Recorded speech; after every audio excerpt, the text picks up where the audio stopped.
요즘 최고 기온이 35도를 넘어서 거의 40도를 육박하더라고요. 지난주라고 하니까 거의 40도에 찍혀요.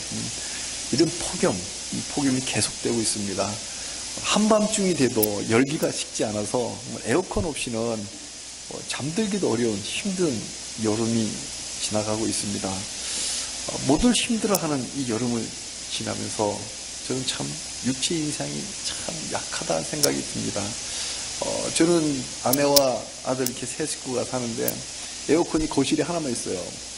그러다 보니까 자연스럽게 요즘은 거실에서 세 식구 다 자는 거예요. 각 방에 자다가 새벽에 눈을 깨면 아들이 더워가고 막 뒤척이는 모습을 보면서 참 우리 인생 참 약한 육체이구나. 한참 젊은 나이에도 약하구나 생각이 들면서 하나님 생각이 나는 거예요. 새벽에 우리 이렇게 이 뜨거운 조금만 온도가 더 올라가도 이렇게 뜨겁서 힘들한 연약한 육체인데 하나님은 어떠신가 이런 생각이 드는 거예요.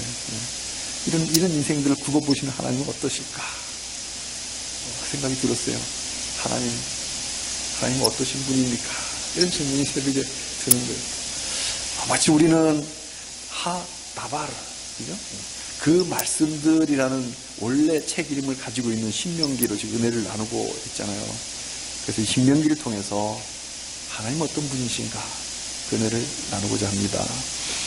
신명기는 모세가 이 가나안 땅, 약속의 땅, 가나안 땅에 들어가기 전에 요단강 건너 모압이라고 하는 이 모압 땅 평야에서 선포한 세 편의 설교라고 보시면 큰 그림으로 이해할 수 있습니다. 신명기 전체가 세 편의 설교다. 이 세 편의 설교는 과거, 현재, 미래라고 이 시 계열을 따라서 아주 정교하게 편성된 시리즈 설교입니다. 1편은 4장 43절까지인데 과거. 말씀 주신 하나님이 어떤 분이신가를 회고합니다. 이제 요단강 건너 가나안 땅 들어가기 전에 하나님 주신 약속의 땅에 들어가기 전에 약속 주신 그 하나님 어떤 분인가 먼저 한번 뒤돌아보는 게 1편의 설교 과거입니다. 2편은 본문 덩어리 전체예요. 거의 다요. 28장까지인데 현재 우리가 가나안 땅에 들어가기 전에 현재 마음에 새겨야 할 말씀이 어떤 말씀인가 하나님 주신 말씀이 어떤 건가를 다시 알려주는 겁니다.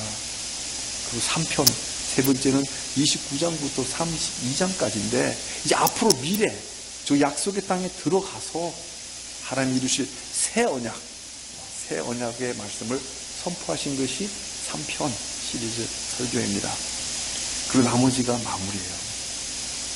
오늘 본문 신명기 4장은 모세 설교 1편의 마지막 결론부입니다.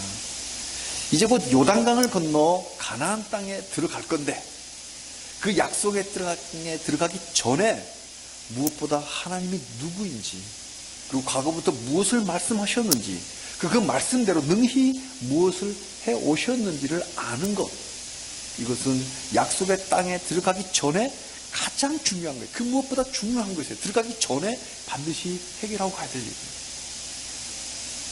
약속의 땅은 현재 우상의 땅입니다. 아직 하나님의 땅이 아직 주어지지 않았잖아요. 우상이 넘치는 땅입니다.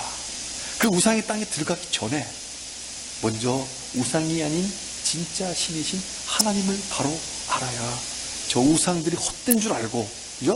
오직 여호와만이 유일하신 참 하나님을 알고 들어가야 되잖아요. 우리가 이 뜨거운 여름을 지나가듯이 인생이라는 이 광야를 지나갈 때 그때도 하나님을 바로 알아야 이 시련을 이겨낼 수 있습니다. 저는 힘들 때마다 이렇게 외칩니다. 이 또한 지나가리라. 그렇습니다. 근데 저절로 지나가진 않아요. 다 저절로 된 거 아니에요. 우리가 몰라서 그렇지. 하나님이 함께 하시니 이 또한 지나가는 것이지 하나님 함께 하지 않다면 무사히 지나가지 않습니다. 하나님을 알지 못하는 인생은 하나님을 볼 수 없습니다. 하나님을 보지 못하면 그 인생은 실패예요. 광야 1세대가 하나님을 알지 못하고 제대로 보지 못했기 때문에 요단강 건너지 못하고 장례식을 다 광야에서 지었어요. 가나안 땅에 가서 장례식 지르지 못했어요. 그 사명을 다음 세대에게 바통을 넘겨줘야만 했던 거잖아요. 하나님 알지 못하니까 인생 실패한 거예요. 그럼에도 불구하고 우리 하나님은 다음 세대에게 이어가셨지만 그 세대는 실패했거든요. 우리도 이 뜨거운 여름날, 이 뜨거운 정말 그런 우리 인생살이 그렇잖아요. 이럴 때 하나님 바로 보지 못하면 실패한 인생이에요. 요즘 폭염을 걷다 보면 꼭 광야 인생길 같습니다. 저 얼굴이 많이 시커매졌나요? 겨우 되면 다시 하얘져요. 근데 이 여름날, 이 꼭 광야 인생길 가는 것 같이 자꾸 메타포로 연결이 돼요. 이 광야 같은 인생길 건너 이제 천국으로 들어가려면, 요단강 건너 약속의 땅 들어가려면 지금 가기 전에 먼저 하나님을 바로 알고 하나님 만나야 돼요. 오늘 본문 4장 29절이 말씀합니다. 마음을 다하고 뜻을 다하여 하나님을 찾으면 만나리라. 찾으면 만나주시는 사랑하시는 하나님이십니다. 그래서 오늘 본문을 찾으면 만나리라 라는 제목으로 말씀 증거할 때에 은혜의 시간 되시기를 바랍니다. 모세가 설교로 증언한 하나님은 어떤 분이실까요? 제가 새벽녘에 던졌던 하나님은 어떤 분이신가요? 너무 더워서 그 답을 오늘 본문에서 찾았습니다. 약속의 땅에 들어가기 전에 꼭 알아야 할 하나님을 압축하고 압축해서 한마디로 표현한다면 하나님은 사랑하시는 분이다. 나보다 날 더 사랑하시는 분이 바로 여호와 하나님이십니다. 기억합시다. Remember, 하나님은 나보다 날 더 사랑하시는 분이다. 그래서 아버지예요. 사랑하는 나의 아버지 하나님이세요. 그렇게 날 사랑하시는 하나님입니다. 우리가 누군가를 사랑하면 주고 싶어집니다. 제가 얼마 전에 치과 치료를 한동안 다녔습니다. 치료가 끝나고 나니까 그 의료진이 너무 고마운 거예요. 참 신기하기도 하고. 그래서 뭔가 좀 주고 싶은 마음이 막 생기는 거야. 그래서 이거 줄까 저거 줄까 막 생각하는데 그러니까 곳곳에 안 받는다고 써붙여 있어요. 안 받는다고. 아마 그것도 무슨 뭐 의료 청탁이 있나 봐요. 그래서 안 받는다고. 그래서 마음만 줄 수밖에 없었는데 이렇듯 누군가를 사랑한다면 주고 싶어지는 게 우리의 마음이죠. 하나님이 그렇습니다. 하나님 그렇게 하세요. 하나님은 나보다 날 더 사랑하시기 때문에 나에게 뭔가 가장 좋은 것으로 주고 싶어 하십니다. 안 주고는 못 견디시는 게 우리 하나님이세요. 그래서 뭐래요? 나타안의 하나님. 우리 성도님들 히브리어 몇 개만큼은 좀 알았으면 좋겠어요. 나타안의 하나님. 주시는 하나님. 하나님이 인생에게 가장 좋은 걸로 준 대표 하나 고르라면 단연코 하나님의 말씀입니다. 아까 찬송했죠. 말씀이 뭐예요? 생명샘이로다. 달고 오묘한 그 말씀 생명샘이 말씀이에요. 말씀이 생명이에요. 생명보다 더 귀한 선물이 어디 있어요? 하나님이 인생에 주신 말씀이란 어떤 말씀일까요? 오늘 4장 9절에 보면 우리가 생존하는 날 동안에 새겨야 할 말씀입니다. 그러니까 뭐예요? 아들들과 손자들에게도 유산으로 물려줘야 할 만큼 중요한 말씀입니다. 10절에 보면 우리가 세상 사는 날 동안에 하나님을 경외하도록 배워주는 말씀이에요. 그러니까 어떻게 해요? 자녀들도 세상 살아갈 동안에 하나님 경외하도록 전달해야 할 말씀입니다.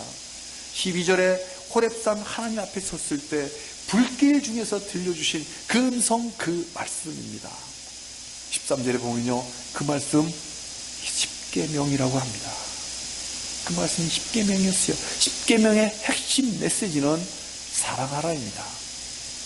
이 하나님을 사랑하라, 내 이웃을 사랑하라.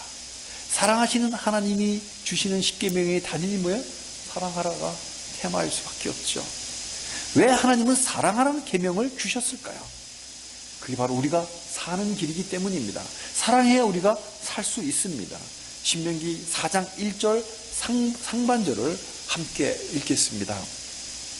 이스라엘아, 이제 내가 너희에게 가르치는 규례와 법도를 듣고 준행하라. 그리하면 너희가 살 것이요. 규례와 법도가 십계명이에요. 토라, 율법이, 모세오경이, 그게 바로 말씀이에요. 하나님 말씀. 왜? 생명이니까, 사니까. 왜 말씀 주셨나? 살라고 주신 거예요. 거기에 생명이 있으니까. 왜요? 준행하라. 그리하면 너희가 살 것이요. 이 키입니다. 하나님이 사랑하기 때문에 줬는데 가장 좋은 걸 준 게 뭐냐? 말씀인데 말씀이 곧 생명이다. 우리가 사는 길이기 때문에 우리 살리려고 말씀 주신 거예요. 하나님이 가르쳐준 규례와 법도, 하나님 말씀의 핵심 10계명에 우리의 살 길이 있습니다. 하나님 사랑하고 이웃 사랑할 때 우리가 진짜 살 수 있습니다. 우리가 한없이 존재할 수 있는 비결, 영생이잖아요. 영생. 중국의 어떤 왕이 영원히 살고 싶어서 이야기 있잖아요. 우리가 한없이 살 수 있는 이 비결은 사랑하라는 이 말씀에 있습니다. 진시황은 이걸 몰랐어요. 사랑의 그 비결이 있었던 거예요. 그런데요, 10계명, 이 10계명을 가만히 보면요, 과연 10계명이 우리들을 보고만 이래라 저래라 사랑이란 이런 것이야, 그러니까 너희는 이러이런 걸 하고 이러이런 걸 하지 마라고 우리에게만 시키는 말씀일까요? 아닙니다. 10계명은 하나님이 먼저 행하신 사랑부터 시작합니다. 1계명 바로 들어가지 말고 그 바로 앞절에 하나님이 행하신 사랑이 반드시 나옵니다. 10계명은 성경에 2군데 나옵니다. 출애굽기 20장 그리고 신명기 몇 장? 5장 이게 나와야죠. 출애굽기 20장과 신명기 5장에 10계명이 2번 나옵니다. 신명기 5장 6절은 10계명을 이렇게 시작합니다. 5장 7절부터가 아니고 바로 6절부터 시작합니다. 나는 너를 애굽 땅 종되었던 집에서 인도해낸 너의 하나님 여호와이니라. 제 첫째 이렇게 시작하는 거예요. 출애굽기의 그 10계명의 시작도 20장 3절이 아니고 20장 2절부터 시작을 합니다. 신명기와 동일합니다. 나는 너를 이집트의 종살에서 인도해낸 네 하나님 여호와이니라. 무슨 뜻일까요? 내가 너희를 사랑했다. 그래서 너희를 비참하게 종살이해야 하는 너희들을 인도해냈다. 그러니 너희도 하나님 사랑, 이웃 사랑 하려면 이렇게 살아라. 이게 10계명이에요. 그러니까 10계명의 주제가 사랑인데 하나님이 사랑하신 걸 먼저 말씀하신 거예요. 하나님이 10계명 지키신 거예요. 그러니 너희도 사랑의 계명을 지켜라.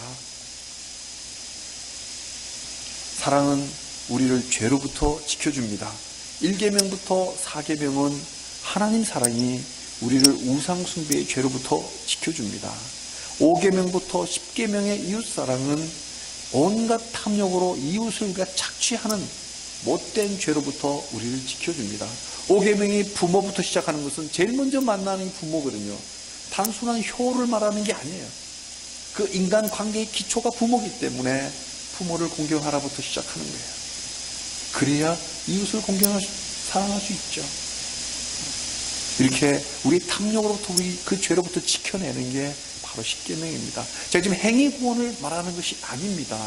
10계명의 외적인 행위가 우리를 지켜주는 것이 아니라 10계명대로 순종할 때 그 말씀을 주신 하나님을 믿는다는 외적 증거입니다. 믿는 자에 따른 증거가 바로 10계명인 거죠. 믿기 때문에 하나님 말씀 순종해서 사랑을 살아내는 거예요. 그 외적 증거죠. 그거 아세요? 말씀대로 순종하는 자가 기도하면 그 기도 자리에 하나님이 가까이 오신다는 거. 어디서 신약성이 있을 것 같잖아요. 아니요, 우리 신명기 본문 7절에 있습니다. 4장 7절에 우리가 그에게 기도할 때마다 우리에게 가까이 하신것 같이, 그 신이 가까이 함을 얻은 나라가 도대체 그렇게 큰 나라가 어디 있느냐? 아무도 없다. 내가 너희가 기도할 때마다 너에게 가까이 했지 않느냐? 우리 모두 기도할 때마다 가까이 오시는 그 사랑하시는 하나님을 닮아 우리도 하나님을 사랑하고 이웃을 사랑하여 하나님 주시는 생명을 한없이 누리시기를 주님의 이름으로 축복합니다. 그런데요, 사랑하시는 하나님, 그래서 주시는 하나님은 우리에게 말씀만 주신 게 아니라 땅도 주십니다. 부동산, 땅도 주십니다. 신명기 4장 1절의 하반절을 함께 읽겠습니다. 너희 조상의 하나님 여호와께서 너희에게 주시는 땅에 들어가사 그것을 얻게 되리라. 우리는 영혼만 있는 것이 아니라 육신도 있잖아요. 인간을 정의한다면 영혼 플러스 육체. 영혼만 있는 게 아니에요. 육신이 있잖아요. 영혼만 살 것이 아니라 육신도 살아야 되잖아요. 영혼 살으라고 말씀 주셨다면 육신 살으라고 땅을 주신다니까요. 사랑하시는 하나님은 우리에게 육신도 사랑하사 땅을 주십니다. 육신은 흙에서 왔기에 땅이 있어야 살 수 있습니다. 하나님 주신 땅은 어떤 땅일까요? 21절에 보니 기업으로 주신 아름다운 땅입니다. 아름다운 땅. 40절에 보니까 너와 네 후손이 복을 받아 한없이 오래 살라고 주신 땅입니다. 와, 한없이 오래 살라고 주신 땅이, 잠시 살다가 이사가라고 주신 땅이 아니라 한없이 살아라. 그럼 이 땅에서 우리가 영원히 사나요? 1000살, 10,000살 사나요? 대대로 자손들을 이어가면서 살아라는 뜻이죠. 하나님은 토라 말씀에만 관심이 있는 게 아니라 땅에도 동일하게 관심이 있으십니다. 하나님이 부동산에 관심이 있다는 뜻이 아니라 우리 육신이 살아갈 터전 땅에 관심이 있다는 거예요. 이 사람을 히브리어로 부르면 아담이라고 부릅니다. 그런데 이 아담은 우리 인류의 첫사람, 첫 번째 사람 아담, 사람의 이름으로만이 아니라 보통 명사로 아담이면 사람이에요. 복수면 사람들이고 좀 더 넓게 하면 인류라고 하는 맨카인드가 이스라엘에서는 아담이라고 부르는 거예요. 그래서 아담은 사람입니다. 근데 비슷한 바람으로 아다마가 있습니다. 아다마, 일본말 같잖아요. 아다마는 땅, 흙입니다. 육지, 토지, 흙이에요. 그러니까 뭐야? 아다마에서 아담이 나온 거예요. 이 흙에서 사람이 나온 거예요. 흙으로 사람을 빚은 거예요. 우리 육신은 흙에서 왔기에 땅이 있어야 살 수 있습니다. 그잖아요. 육체에 호흡을 주신 하나님은 땅을 통해서 음식도 주시고 집도 주시고 기업도 주십니다. 집 뭘로 지었어요? 땅으로 지은 거예요. 흙으로 짓고 그 안에서 바위도 캐고 돌도 짓고 그 안에서 철분 캐갖고 철골로 요즘 그 높은 빌딩도 다 그렇게 짓는 것이죠. 바로 뭐예요? 터전, 기업이에요. 우리가 살아갈 바탕이 되는 것을 주시는 거죠. 그러니까 하나님 주신 말씀과 땅, 이 둘 사이가 뭐예요? 밸런스를 잡아야 돼요. 말씀과 땅에 균형이 있어야 돼요. 하나님 주신 땅에서 살 때 하나님 주신 말씀을 따라서 살아라. 그래야 진짜 사는 거예요. 이 땅은 하나님 거예요.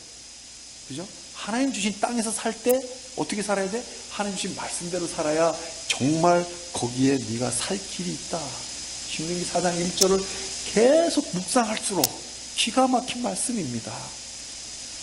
누가 그러잖아요. 인생 별거 있냐라고 하지만 별거 있습니다. 그죠? 이 땅에 살 때, 이 살아갈 때 말씀으로 사는 거, 이 별거라야 이 인생이 영원한 생명으로 연결되는 거예요. 이게 별거잖아요. 말씀대로 사는 거. 이래야 영원한 생명으로 연결될 수 있어요. 신명기 4장 5절입니다. 내가 나의 하나님 여호와께서 명령하신 대로 규례와 법도를, 이게 단순한 율법이 아니에요. 그냥 토라 하나님 말씀이고 십계명이고 하나님 말씀이에요. 이 규례와 법도를 너에게 가르쳤나니 이는 너희가 들어가서 기업으로 차지할 그 땅에서 그대로 행하게 하려 함이라. 말씀 주신 건 주시는 땅에서 말씀대로 살으라고 말씀 주신 거예요. 하나님이 우리에게 땅과 말씀을 동시에 주신 것은 그 땅에서 그 말씀 그대로 행하라고 주신 거예요. 레위기하고 딱 연결되잖아요. 가증한 풍속 따르면 토해낼 거다. 그 땅을 정결한 땅으로 회복시켜라. 4장 1절에요. 말씀을 준행하라. 그리하면 너희가 살 것이요. 주신 땅에서 주신 말씀대로 살아야 생명을 얻습니다. 그런데요, 죄 가운데 태어난 우리 인생이잖아요. 우리가 죄를 지어서 죄인이 아니라 죄인으로 태어났기 때문에 죄를 짓는 거예요. 그런 우리가 이기에 하나님 주신 그 아름다운 땅을 더럽힐 수 있습니다. 대대로 한없이 살라고 주신 그 땅을 말씀 없이 살다가 쫓겨날 수 있습니다. 한없이 못 살아요. 근데 이미 한없이 살라고 주신 거예요. 근데 인생이 죄가 죄인이라서 그것을 누리지 못하는 거예요. 하나님 주신 그 땅의 원래 소유자는 하나님이에요. 그래서 그 땅에 사는 동안은 하나님 뜻대로 살아야 돼요. 하나님 생각대로 살아야 됩니다. 왜? 그 땅을 밟고 있는데 그 땅이 하나님 거니까. 사랑하는 성도님들, 나보다 날 더 사랑하시는 하나님이 주신 이 두 가지, 뭐예요? 두 가지 뭐? 말씀과 땅. 이 각자의 터전에서 말씀대로 행하심으로 하나님의 생명을 누리시기를 축복합니다. 자, 하나님 우리에게 사랑하시는 하나님, 그래서 말씀과 땅을 주셨다. 두 번째는, 우리가 알아야 할 하나님의 두 번째는, 하나님은 유일하신 분이다. 다른 신은 없다.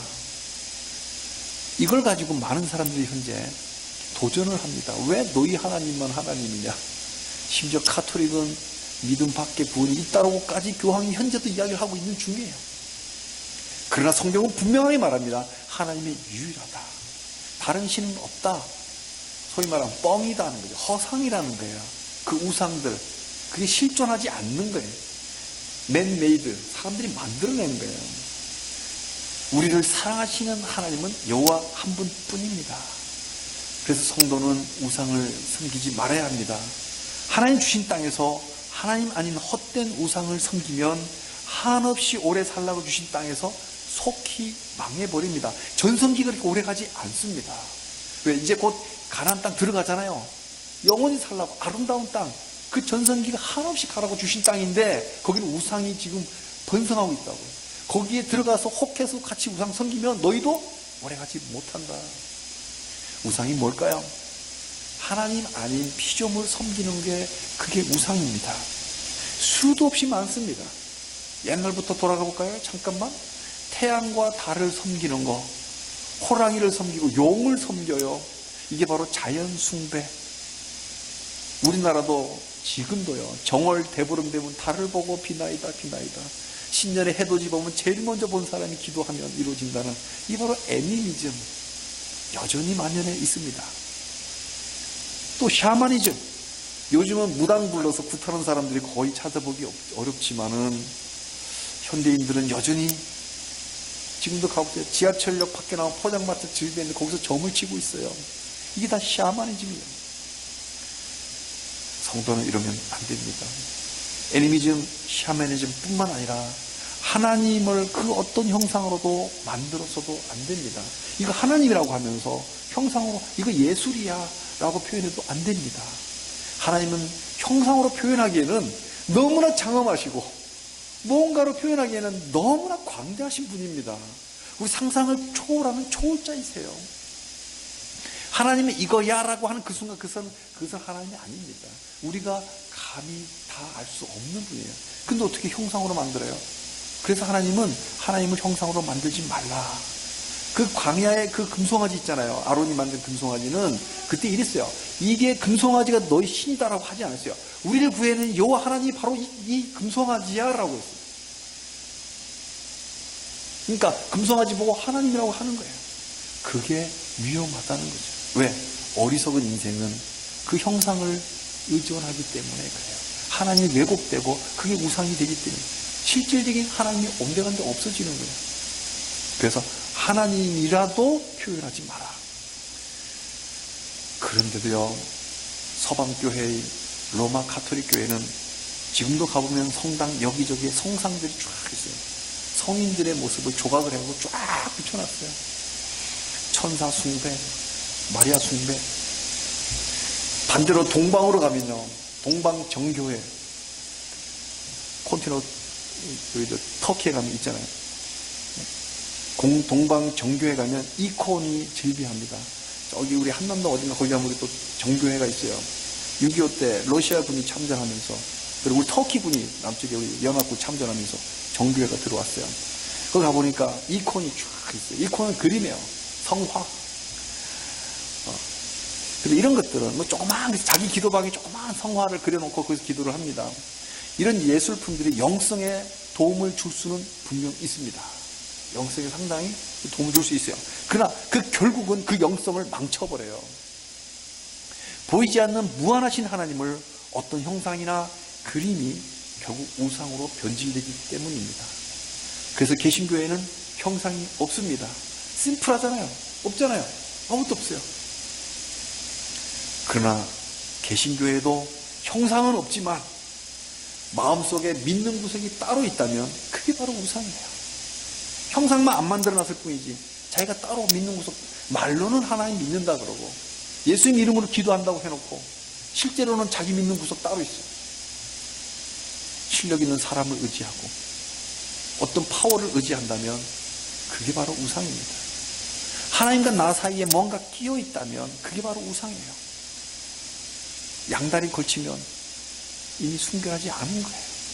오염된 거예요. 그러면요, 망하는 건 시간 문제예요. 너 전성기가 그렇게 오래 가지 않는다.